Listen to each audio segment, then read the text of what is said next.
Kalau uang saku gue kurang, gue nggak berani komplain.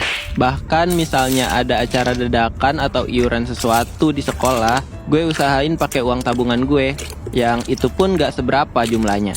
Pas SMP juga nggak jauh beda, gue masih gitu-gitu aja. Cuma gue udah mulai ambis demi ngejar cita-cita gue. Gue pengen jadi pegawai kantoran. Hehe, kayaknya enak kerja di ruangan ber-AC. Tapi sebagai orang biasa, mau belajar tuh kayak susah banget.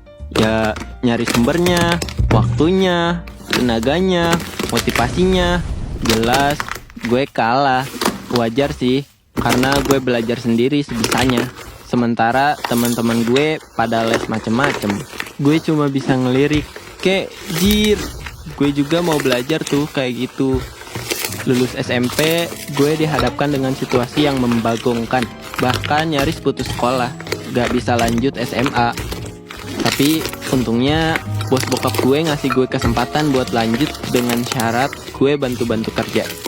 Kalau boleh jujur, gue agak kesel sama bokap gue. Oke lah, dia kerja sebagai supir ngikut orang. Tapi masa gak bisa nyambi kerjaan lain gitu? Coba kalau bos bokap gue nggak mau bantuin biaya sekolah, bisa-bisa gue jadi orang yang nggak jelas.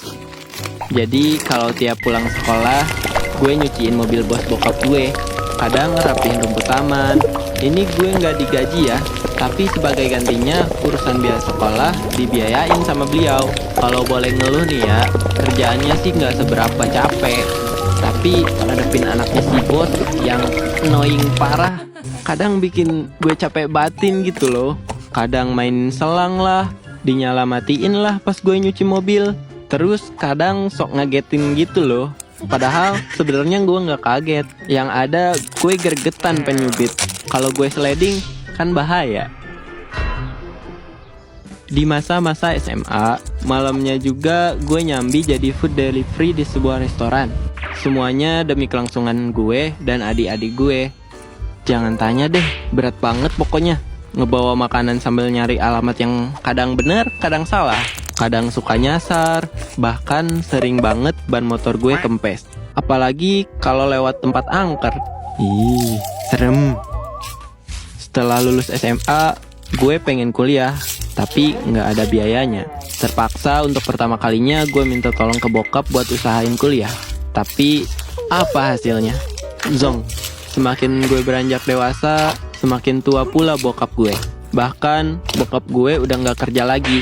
Beliau kerja serabutan aja. Itu pun mengandalkan mantan bos dia. Misal disuruh beres-beres rumah, ya dikerjain.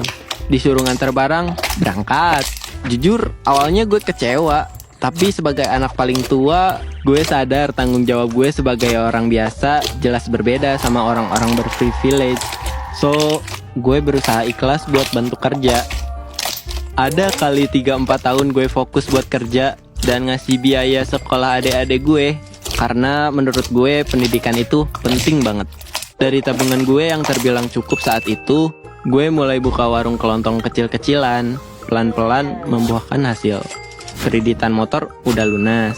Gue akhirnya bisa nyicil rumah meskipun sederhana. Bisa nyenengin dan nyukupin kebutuhan ortu dan adik-adik gue. Hehe. Mungkin gue bukan sarjana. Mungkin gue bukan karyawan kantor seperti impian gue di masa lalu. Tapi sekarang gue sadar, selama ini gue ditempa untuk menjadi sosok yang kuat dan tahan banting tentunya. Lagian, denger-denger kesuksesan orang itu pun beda-beda kan. Orang biasa kayak gue, kalau udah punya usaha kecil-kecilan pun udah tergolong sukses. Gak usah dibandingin sama orang berprivilege lah bro. Dan biar realistis gak muluk-muluk. Jadi intinya hidup ini gak selalu tentang berapa banyak privilege yang lo punya.